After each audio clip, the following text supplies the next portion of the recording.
अस्सलाम वालेकुम दोस्तों, माशाल्लाह जी चेक करें कश्मीरी रहा। ये देखें, ये मैं हैंड फीड वाले बच्चे मैं आपको देता हूँ, मदर फीड वाले बच्चे नहीं। अब मैं आपको बताता हूँ हैंड फीड वाला बच्चा कौन सा होता है और मदर फीड वाला बच्चा। मदर फीड वाला बच्चा वो होता है कि इसके उसके आप पास हाथ लेके जाते हैं, वो डरता है, वो भागता है, वो आपके साथ अटैच कभी नहीं होगा, ट्रेन नहीं होगा वो बच्चा।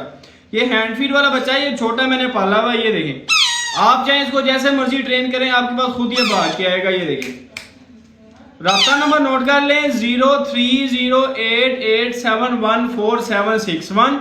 मेरी लोकेशन लाहौर में, डिलीवरी मेरी ऑल ओवर पाकिस्तान। अगर मेरा कॉल नहीं लग रहा तो आपने व्हाट्सएप पर मुझे मैसेज कर देना है। ये देखें, ओके जी, शुक्रिया।